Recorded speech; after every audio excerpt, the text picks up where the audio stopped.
बहुत समय पहले घने वनों, पवित्र नदियों और मंत्रों की ध्वनि से गूंजती भूमि पर ऋषि जमदग्नि का आश्रम स्थित था।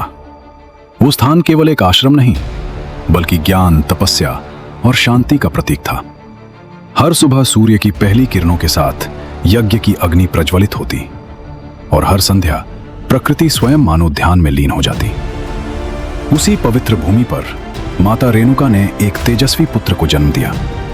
उस बालक के चेहरे पर एक अद्भुत शांति थी, लेकिन उसकी आंखों में भविष्य का तूफान छिपा हुआ था। ऋषि जमदग्नि ने उस बालक को अपने हाथों में उठाया और कहा, यह बालक केवल मेरा पुत्र नहीं, धर्म की रक्षा का अस्त्र बनेगा। समय बीतता गया। वो बालक वेदों का ज्ञान सीखने लगा, तपस्या करने लगा और शस्त्रों में अद्भुत कौशल प्राप्त करने लगा। उसके भीतर एक ऋषि की शांति थी और एक योद्धा की शक्ति। जब उसके हाथों में दिव्य फरसा आया, तभी से संसार उसे परशुराम के नाम से जानने लगा। धीरे धीरे उसका शरीर एक महान योद्धा जैसा बनता गया, लेकिन उसका मन अब भी अनुशासन और धर्म में स्थिर था।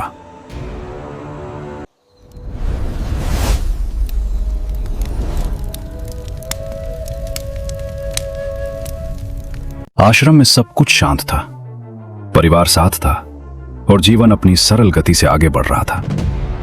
लेकिन भाग्य परशुराम के लिए एक कठिन परीक्षा तैयार कर चुका था। एक दिन माता रेणुका नदी पर जल लेने गईं। वहां एक क्षण के लिए उनका मन विचलित हो गया। ऋषि जमदग्नि अपनी योग शक्ति से यह जान चुके थे और उनका क्रोध भड़क उठा। उन्होंने अपने पुत्रों को बुलाया और आदेश दिया, अपनी माता का वध करो। सभी पुत्र भय और असमंजस में पीछे हट गए, लेकिन तभी परशुराम आगे बढ़े। उनकी आंखों में दर्द था, पर पिता की आज्ञा उनके लिए सर्वोच्च थी। पूरा आश्रम शांत हो गया और एक पुत्र ने अपने हृदय को त्याग कर केवल आज्ञा का पालन किया। ऋषि जमदग्नि प्रसन्न हुए और वरदान मांगने को कहा, लेकिन परशुराम ने शक्ति नहीं, अपने परिवार का जीवन मांगा। और उसी क्षण माता रेणुका और उनके भाई पुनः जीवित हो उठे। उस दिन संसार ने देखा कि परशुराम केवल एक योद्धा नहीं, धर्म के लिए स्वयं को त्याग देने वाला पुत्र था।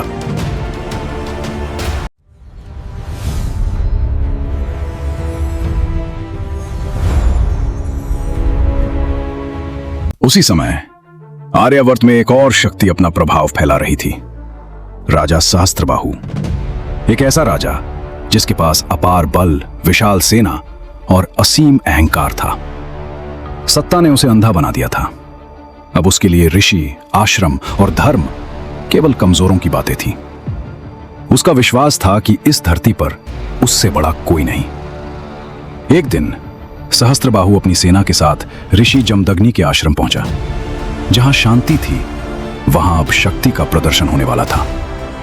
आश्रम के बीचों बीच उसकी नजर पड़ी दिव्य कामधेनु पर। वो गाय, जो केवल एक पशु नहीं, बल्कि समृद्धि, पवित्रता और दिव्यता का प्रतीक थी। सहस्त्रबाहु ने आदेश दिया, अब यह कामधेनु मेरी होगी। लेकिन ऋषि जमदग्नि ने शांत स्वर में मना कर दिया। सत्य और धर्म के सामने झुकना सहस्त्रबाहु ने कभी सीखा ही नहीं था। क्रोध में अंधा होकर उसने ऋषि जमदग्नि को धक्का देकर भूमि पर गिरा दिया। एक ऋषि जिसने जीवन भर केवल शांति का मार्ग चुना, आज अपमानित होकर धरती पर पड़ा था। इसके बाद सैनिकों ने कामधेनु को बलपूर्वक पकड़ लिया। उसकी व्याकुल पुकार पूरे आश्रम में गूंज उठी। पवित्र अग्नि कांपने लगी, हवा भारी हो गई और आश्रम की शांति छिन गई। जब परशुराम वापस लौटे तो वातावरण बदल चुका था। धूल हवा में थी, अग्नि अस्थिर थी और उनके पिता अपमानित अवस्था में भूमि पर पड़े थे।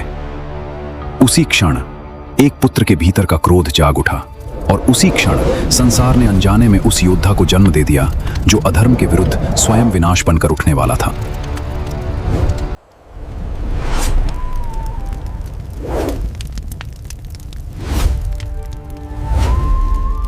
जब परशुराम आश्रम लौटे तो सब कुछ बदल चुका था। वो स्थान जहां कभी शांति थी, अब अपमान और पीड़ा से भरा हुआ था। उन्होंने अपने पिता ऋषि जमदग्नि को भूमि पर पड़ा देखा और माता रेणुका की आंखों में आंसू। उसी क्षण परशुराम के भीतर कुछ टूट गया। उनका शांत मन अब क्रोध में बदल चुका था। उन्होंने अपने दिव्य फरसे को उठाया और प्रतिज्ञा ली, जो भी अधर्म और अहंकार के साथ निर्दोषों को पीड़ा देगा, उसका विनाश निश्चित होगा। और उसी दिन संसार ने पहली बार एक ऋषि पुत्र को नहीं, बल्कि धर्म के लिए उठे हुए एक महायोद्धा को देखा।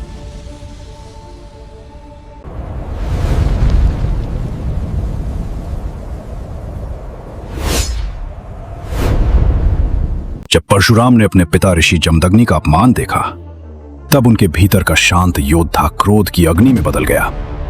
उन्होंने अपना दिव्य फरसा उठाया और सहस्त्रबाहु की ओर प्रस्थान किया। उधर सहस्त्रबाहु अपनी विशाल सेना, हाथियों और अनगिनत योद्धाओं के साथ युद्ध भूमि में उतरा। उसे अपने बल और अहंकार पर पूरा विश्वास था। उसे लगता था इस पृथ्वी पर कोई उसे पराजित नहीं कर सकता। युद्ध शुरू हुआ। धरती कांप उठी, आकाश गरजने लगा और परशुराम का फरसा बिजली की तरह युद्ध भूमि में चलने लगा। सहस्त्रबाहु अपनी अनेक भुजाओं से लगातार अस्त्र चला रहा था, लेकिन परशुराम हर प्रहार को रोकते हुए आगे बढ़ते गए। फिर एक क्षण ऐसा आया जब परशुराम आकाश में उछले और अपने दिव्य फरसे से ऐसा प्रहार किया जिसने सहस्त्रबाहु के अभिमान को हमेशा के लिए समाप्त कर दिया। कुछ ही क्षणों बाद महान राजा सहस्त्रबाहु युद्ध भूमि में घुटनों पर था। उसकी सांसें टूट रही थीं और उसकी हार निश्चित हो चुकी थी। लेकिन उसका अंत सब कुछ समाप्त नहीं कर पाया। प्रतिशोध में अंधे उसके पुत्र आश्रम पहुंचे और निहत्थे ऋषि जमदग्नि की हत्या कर दी। जब परशुराम लौटे, उन्होंने अपने पिता को निर्जीव पड़ा देखा और माता रेणुका को विलाप करते हुए। उसी क्षण उनका क्रोध सीमा पार कर गया।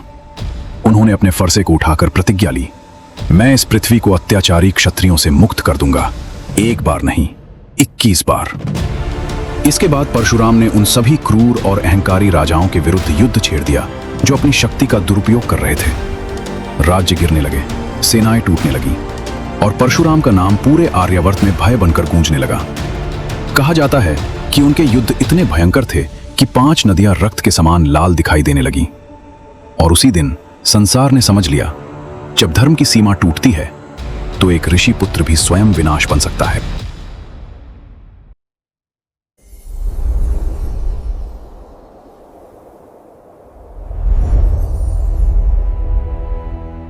वर्षों तक चले युद्धों के बाद अंततः पृथ्वी शांत होने लगी। अत्याचारी राजा समाप्त हो चुके थे, लेकिन परशुराम का क्रोध अब धीरे धीरे मौन में बदल रहा था। उन्होंने अपने फरसे को विराम दिया और तपस्या के मार्ग पर लौट गए।